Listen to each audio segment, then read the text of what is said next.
મિત્રો, BSc sem 3 physics paper 301 unit 1નું chapter ઉષ્મા અને ઉષ્માગતિશાસ્ત્રને લગતો અભ્યાસ આપણે કરીશું. મિત્રો, ઉષ્મા અને ઉષ્માગતિશાસ્ત્રને લગતા અભ્યાસો આપણે નીચલા ધોરણોમાંથી જ કરતા આવ્યા છીએ. આપણે જાણીએ છીએ એ રીતે પ્રારંભમાં ઉષ્માને એક અદૃશ્ય વજનરહિત તરલ જેને કેલરીક નામે ઓળખવામાં આવતું હતું, પરંતુ સમય જતાં ઉષ્મા એ કેલરીક નામનો પદાર્થ નથી એવું સાબિત થયું.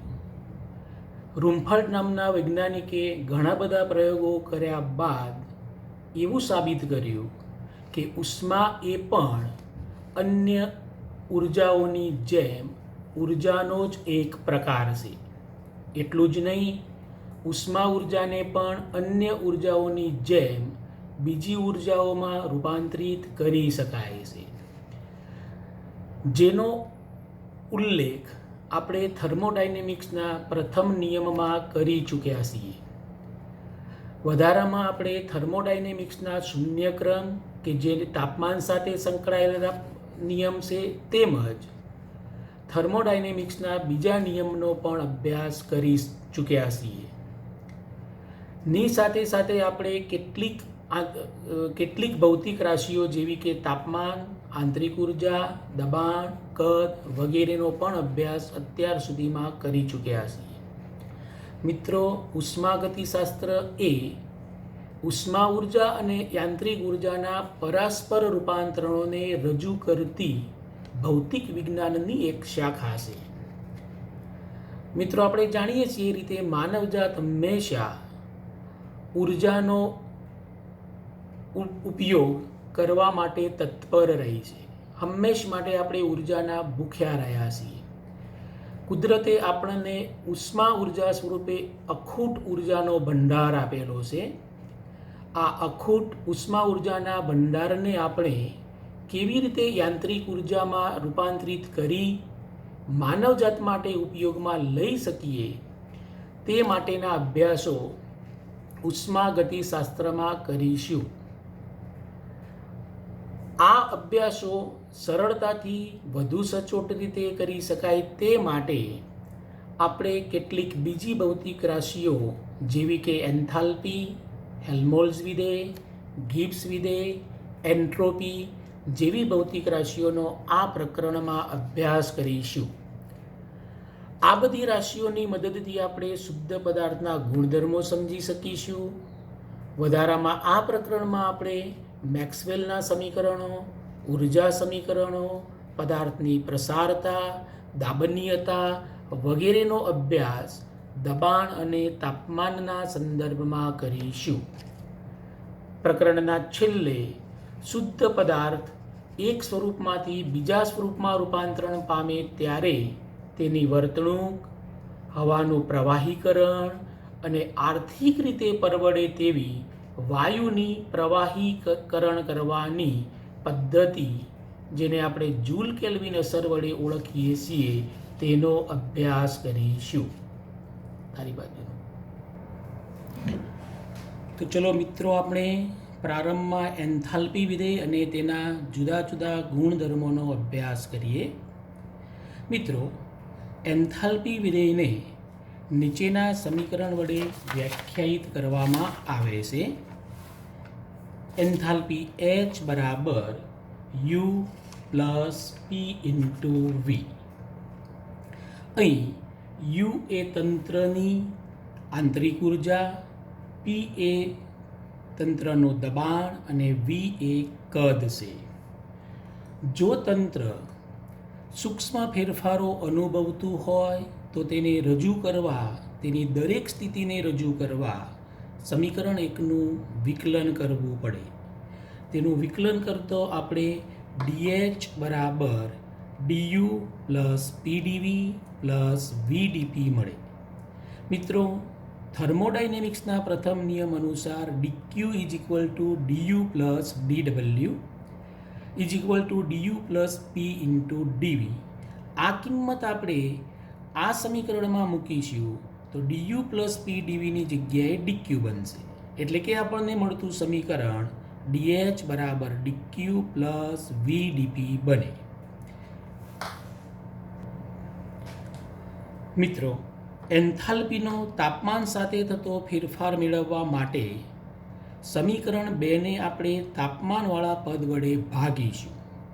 આમ કરતાં મળતું સમીકરણ DH upon DT is equal to DQ upon DT plus V DP upon DT થશે, જેને આપણે સમીકરણ નંબર 3 આપીએ.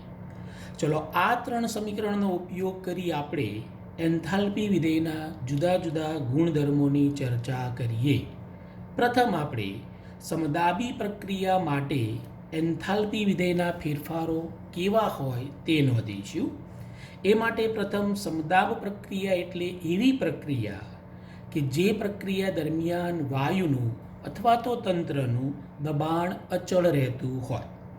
અહીં પ્રક્રિયા દરમિયાન દબાણ પી અચળ રહેતું હોવાથી પી બરાબર અચળ, તેથી દબાણમાં થતો ફેરફાર ડીપી બરાબર 0. આ કિંમત સમીકરણ 3માં આપણે મૂકીએ તો સમીકરણ 3 બનશે del H by del T of P is equal to del Q by del T P is equal to CP. મિત્રો, અહીં આપણે દબાણને અચળ લીધેલ છે તેવું દર્શાવવા માટે કૌંસ કરી સફિક્સની અંદર પી લખવામાં આવે છે. એટલું જ નહીં મિત્રો, સીપી એટલે અચળ દબાણે વિશિષ્ટ ઉષ્મા, જેનો અભ્યાસ આપણે નીચલા ધોરણમાં કરી ચૂક્યા છીએ અને તેની વ્યાખ્યા અનુસાર સીપી બરાબર del Q by del T P constant થાય. સમીકરણ નંબર આપણે આને 4 આપી દઈએ. સમીકરણ 4 પરથી આપણે જોઈ શકીએ છીએ કે આપણે અચળ દબાણે વિશિષ્ટ ઉષ્મા સીપી ને એન્થાલ્પી એચના પદમાં મેળવી શક્યા, જેને એન્થાલ્પી વિધેયનો એક ગુણધર્મ કહેવામાં આવે છે. વળી સમીકરણ 4 પરથી ડેલ એચ બરાબર del Q is equal to CP del T. મિત્રો, જો તંત્ર તેની પ્રારંભિક અવસ્થા આઈમાંથી અંતિમ અવસ્થા એફમાં જતું હોય તો ઉપરના સમીકરણને સંકલન સ્વરૂપે નીચે પ્રમાણે રજૂ કરી શકાય. સંકલન HI to HF DH is equal to સંકલન I to F DQ is equal to CP સંકલન I ટુ F DT. મિત્રો, અહીં આખી પ્રક્રિયા પરનું વિકલન હોવાથી ડેલની જગ્યાએ આપણે ડી લીધેલા છે. આ સમીકરણનું સંકલન કરીએ તો HF minus HI is equal to CP DT is equal to સંકલન I to F CP DT મળે, જેને આપણે સમીકરણ નંબર 5 કહીએ. મિત્રો, અહીં HI એ તંત્રની પ્રારંભિક સ્થિતિમાં રહેલી એન્થાલ્પી અને HF એ તંત્રની અંતિમ સ્થિતિમાં રહેલી એન્થાલ્પી દર્શાવે છે. આ સમીકરણ 5 એ પણ એન્થાલ્પીનો એક ગુણધર્મ રજૂ કરે છે. વધારામાં સમીકરણ 2 પરથી DH બરાબર DQ plus VDP, therefore DH બરાબર DQ. મિત્રો, અહીં દબાણ અચળ હોવાથી DP બરાબર 0 થાય અને તેથી DH બરાબર DQ મળશે. સંકલન કરતાં DH વાળા પદનું સંકલન HF minus HI is equal to સંકલન DQ. જો આપણે ઉષ્માના આખી પ્રક્રિયા દરમિયાનના વિનિમયને Q વડે દર્શાવીએ તો આ જ સમીકરણ HF માઇનસ HI બરાબર Q બનશે, જેને આપણે સમીકરણ 6 કહીએ. મિત્રો, સમીકરણ 6 દર્શાવે છે કે સમદાબી પ્રક્રિયામાં એન્થાલ્પીનો ફેરફાર એ તે પ્રક્રિયા દરમિયાન તંત્ર વડે વિનિમય પામતી ઉષ્મા જેટલો હોય છે. આ હકીકતને પણ એન્થાલ્પીનો એક ગુણધર્મ જ કહેવામાં આવે છે. વધારામાં, જો આપણું તંત્ર સૂક્ષ્મ પ્રતિવર્તી ફેરફારો અનુભવતું હોય તો સમીકરણ 2 પરથી નીચે પ્રમાણેના સમીકરણો પણ તારવી શકાય. સમીકરણ 2 અનુસાર DH is equal two DQ plus VdP. મિત્રો આપણે જાણીએ છીએ એ રીતે ઉષ્માનો ફેરફાર ને અનુરૂપ એન્ટ્રોપીનો ફેરફાર ds બરાબર dq બાય t થાય અને ધેરફોર dqની જગ્યાએ આપણે t ઇન્ટુ ds લખી શકીએ. તેથી સમીકરણ dh બરાબર t into ds plus vdp બનશે. આ સમીકરણમાં આપણે વારા પરથી અચળ દબાણ અને અચળ એન્ટ્રોપી માટે બે સમીકરણ લખી શકીએ.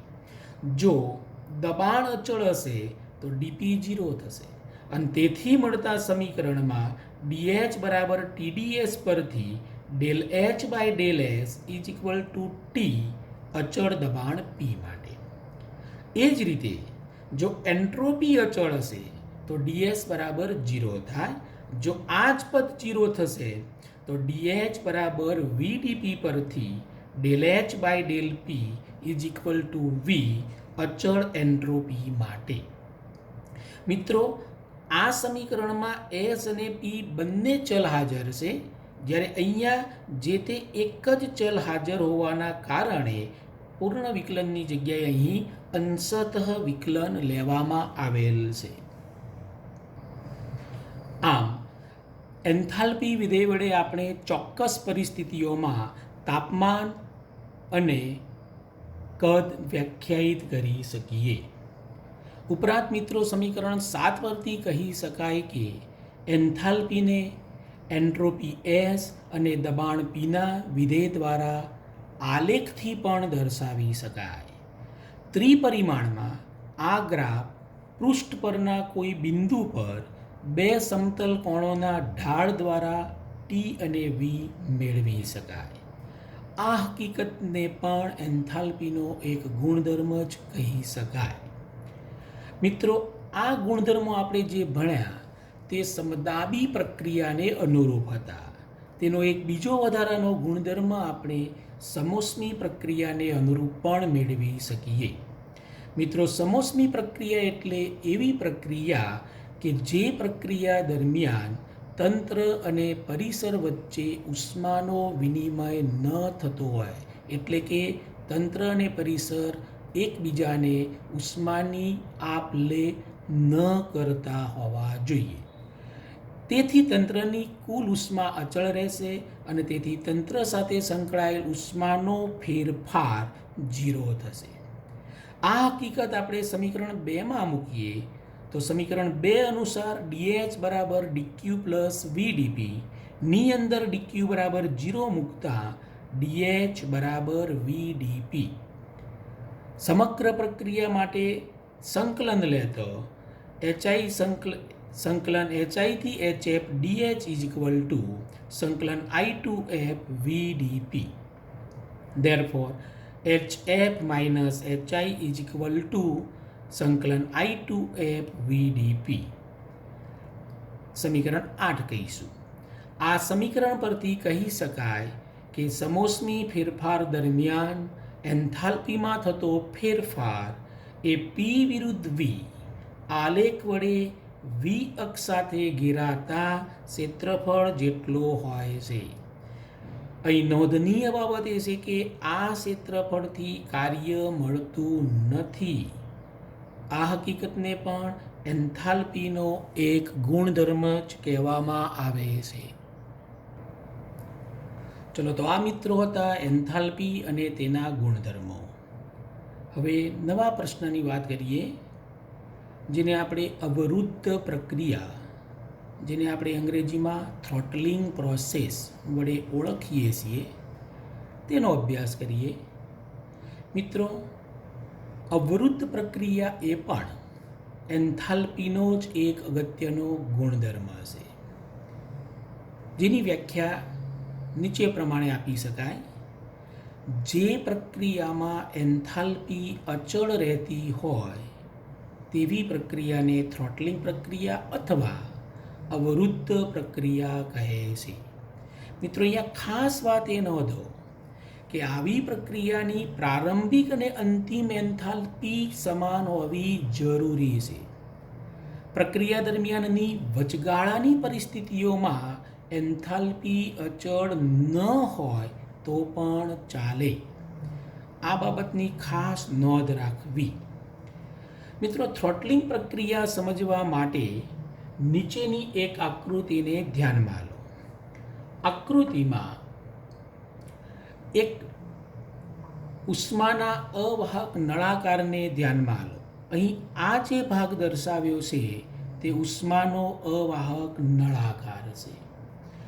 આ નળાકારની અંદર આ ડોટેડ વડે દર્શાવેલ નાના નાના છિદ્ર કરેલ ભાગ દર્શાવેલ એક છિદ્રાળુ પ્લગ વડે ઓળખવામાં આવે છે, જે કોટન વૂલ અથવા દબાયેલ રેશમના દોરાઓનો બનાવેલ હોય છે. આ છિદ્રો વચ્ચેનું અંતર ખૂબ જ નાનું માઇક્રોનના ક્રમનું હોય છે. આ છિદ્રાળુ પ્લગની બંને બાજુ ઉષ્માના અવાહક અને સરળતાથી ઘર્ષણ રહિત રીતે સરકી શકે તેવા બે પિસ્ટન, આને આપણે પિસ્ટન 1 કહીશું, આને આપણે પિસ્ટન 2 કહીશું, ગોઠવવામાં આવે છે.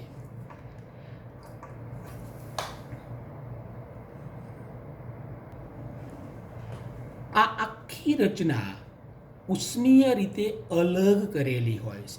જે અહીં આપણે આ રીતે લાઈન વડે દર્શાવેલ છે તે બધો જ ભાગ એ ઉષ્માની અવાહક દિવાલો હોવાનું સૂચવે છે.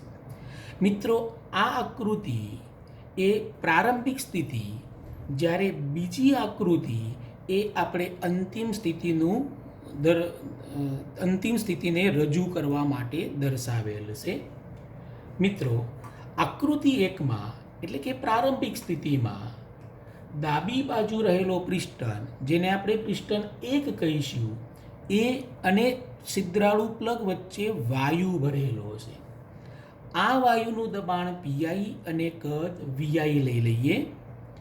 જ્યારે પ્લગની જમણી બાજુ, છિદ્રાળુ પ્લગની જમણી બાજુ રહેલ પિસ્ટન કે જેને આપણે પિસ્ટન 2 વડે દર્શાવેલ છે, તે છિદ્રાળુ પ્લગને બિલકુલ અડોઅડ રાખેલ છે. એટલે કે છિદ્રાળુ પ્લગ અને પિસ્ટન 2 વચ્ચે કોઈ જ વાયુ નથી.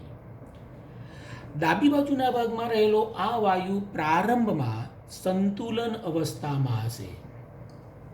હવે આપણે પિસ્ટન 1ને ધીમે ધીમે એ રીતે અંદર તરફના ભાગમાં સરકાવીશું કે જેથી અંદરના ભાગના વાયુનું દબાણ અચળ રહે. મિત્રો, ધ્યાન રાખજો, અહીંયા પ્રક્રિયા એટલી ધીમે ધીમે કરવાની છે કે વાયુનું દબાણ વધવું જોઈએ નહીં. આપણે થોડોક પિસ્ટન અંદર તરફ ધકેલીશું, નક્કીપણે વાયુનું દબાણ થોડુંક વધવા જાય, પણ તરત જ આપણે પિસ્ટનને ત્યાં રોકી વધારાના દબાણને અનુરૂપ વાયુ છિદ્રાળુ પ્લગની બીજી બાજુ આવે અને દબાણ પાછું અચળ થઈ જાય તેટલી રાહ જોવી પડે. આ રીતે પ્રક્રિયા અતિશય ધીમેથી કરીને અચળ દબાણ જળવાઈ રહે તે રીતે પિસ્ટન 1ને જમણી બાજુ ધકેલતા છિદ્રાળુ પ્લગને અડકી જાય એ રીતે સ્થિતિ 2માં એટલે કે અંતિમ સ્થિતિમાં લાવવાનો છે. આમ કરવાથી વાયુ છિદ્રાળુ પ્લગની જમણી બાજુ આવશે, જે પિસ્ટન 2ના ઉપર ધક્કો લગાવશે. તેથી પિસ્ટન 2 જમણી બાજુ ખસતો જશે અને આ ભાગમાં એટલે કે છિદ્રાળુ પ્લગની ડાબી બાજુના ભાગમાં રહેલો બધો જ વાયુ છિદ્રાળુ પ્લગની જમણી બાજુના ભાગમાં આવી જાય અને ધારો કે તે વખતે આ વાયુનું દબાણ PF અને કદ VF છે. આ અંતિમ સ્થિતિમાં રહેલો વાયુ પણ સંતુલન અવસ્થામાં છે, તે ધ્યાન રાખવા. મિત્રો, પ્રક્રિયાના પ્રારંભની અને અંતિમ આ બંને સ્થિતિ સંતુલિત અવસ્થાઓ છે. શક્ય છે કે વચગાળાની અવસ્થાઓ સંતુલિત ન પણ હોય. તો ચલો મિત્રો, આવી પ્રક્રિયામાં એન્થાલ્પી કેવી રીતે અચળ રહે તે સમજવા માટેની સાબિતી આપીએ. મિત્રો, થર્મોડાયનેમિક્સના પ્રથમ નિયમ અનુસાર delta Q is equal to delta U plus delta W. therefore delta Q is equal to UF minus UI plus સંકલનમાં ડીડબલ્યુ. મિત્રો, અહીંયા યુએફ એ અંતિમ પરિસ્થિતિમાંની વાયુની આંતરિક ઉર્જા અને યુઆઈ એ પ્રારંભની સ્થિતિની વાયુની આંતરિક ઉર્જા દર્શાવે છે. હવે પ્રક્રિયા સમોષ્મી હોવાથી, કેમ? કારણ કે આપણે નળાકાર અને પિસ્ટનને ઉષ્મીય અવાહક લીધેલા છે અને તેથી વાયુ અને પરિસર વચ્ચે ઉષ્માનો વિનિમય થશે નહીં, એટલે કે ડેલ્ટા ક્યુ બરાબર 0. તેથી સમીકરણ 1 પરથી 0 બરાબર યુએફ માઇનસ યુઆઈ પ્લસ ડબલ્યુ. ચલો એને મિત્રો નંબર 2 આપી દઈએ. હવે આ પ્રક્રિયા દરમિયાન વાયુ પર થતું કાર્ય ગણી લઈએ, જેથી આપણે એને સમીકરણ 2માં મૂકી શકીએ. કાર્ય ડબલ્યુ બરાબર સંકલન I2F PdV બરાબર સંકલન VI થી 0 PIdV પ્લસ સંકલન 0 થી VF PFdV. મિત્રો, અહીં આપણે સંકલનને 2 ભાગમાં વહેંચી રહ્યા છીએ. જ્યાં સુધી પિસ્ટન 1 એટલે કે છિદ્રાળુ પ્લગની ડાબી બાજુ રહેલા વાયુનું કદ VI થી 0 થાય તે દરમિયાન દબાણ PI આપણે અચળ રાખ્યું છે.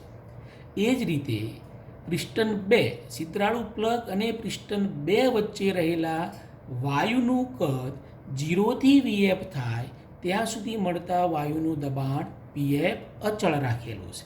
એટલે કે પ્રારંભથી અંતિમ સ્થિતિને આપણે આ રીતે 2 ભાગમાં વહેંચી શકીએ. ચલો, અહીં PI અચળ હોવાથી સંકલનની બહાર લઈ શકાય, અહીંયા PF અચળ હોવાથી તેને પણ સંકલનની બહાર લઈ શકાય. ડીવીનું બંને બાજુ સંકલન કરતાં છેવટે આપણને મળતું કાર્ય ડબલ્યુ બરાબર minus PI/VI plus VF PF/VF મળે, જેને આપણે સમીકરણ 3 કહીએ. મિત્રો, સમીકરણ 3ને ઇજનેરી શાખામાં વર્ક ફ્લો વડે ઓળખવામાં આવે છે, જે વાયુને વહન કરાવવા માટે જરૂરી કાર્ય દર્શાવે છે. મિત્રો, સમીકરણ 3ની કિંમત સમીકરણ 2માં મૂકીએ તો 0 is equal to UF minus UI minus PI into VI plus PF into VF મળે.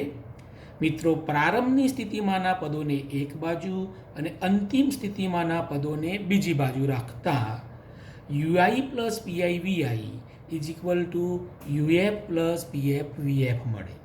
પરંતુ એન્થાલ્પીની વ્યાખ્યા અનુસાર U plus P into VH થાય. અહીં I ઇનિશિયલ એટલે કે પ્રારંભિક સ્થિતિ દર્શાવે છે, તેથી મળતી એન્થાલ્પી એ પ્રારંભિક સ્થિતિમાંની હશે. એ જ રીતે આ પદને અનુરૂપ મળતી એન્થાલ્પી HF થાય, એટલે કે પ્રારંભની એન્થાલ્પી અને અંતિમ સ્થિતિમાંની એન્થાલ્પી સમાન થાય છે, મતલબ એન્થાલ્પી અચળ રહે છે. સમીકરણ 4 પરથી કહી શકાય કે થ્રોટલિંગ પ્રક્રિયામાં પ્રારંભિક એન્થાલ્પી અને અંતિમ એન્થાલ્પીના મૂલ્યો સમાન છે. મિત્રો, આ જ હકીકતનો ઉપયોગ આપણે જૂલ થોમ્સનના પ્રયોગમાં કરવાના છીએ અને તે પ્રયોગમાં આપણે તાપમાનમાં જરૂર પ્રમાણે વધારો કે ઘટાડો કરી શકીશું. મિત્રો, આપણે થ્રોટલિંગ પ્રક્રિયાનો તો અભ્યાસ કર્યો, પણ જો આપણે સતત થ્રોટલિંગ પ્રક્રિયા મેળવવા માગતા હોઈએ તો શું કરી શકાય? તો એ માટે આકૃતિમાં દર્શાવ્યા પ્રમાણે પંપની રચના કરવામાં આવે છે. અહીં છિદ્રાળુ પ્લગ દર્શાવેલો છે. આ પંપ વડે આપણે છિદ્રાળુ પ્લગની એક બાજુ અચળ ઊંચું દબાણ અને છિદ્રાળુ પ્લગની બીજી બાજુ અચળ નીચું દબાણ જાળવી રાખી શકીએ છીએ. અને છેલ્લે વિશિષ્ટ એન્થાલ્પી એટલે શું? તો તેની વ્યાખ્યા આ પ્રમાણે આપી શકીએ. એકમ દળ અથવા એકમ મોલ દીઠ મળતી એન્થાલ્પીને આપણે વિશિષ્ટ એન્થાલ્પી વડે ઓળખીએ છીએ. મિત્રો, આજે આટલી બાબત ભણ્યાને અંતે આપણે પૂર્ણ કરીએ છીએ. આ જ રીતે હવે પછીના લેક્ચરમાં આપણે આગળની માહિતી માં હેલ્મહોલ્ટ્ઝ વિધેયની વાત કરીશું. જય હિન્દ.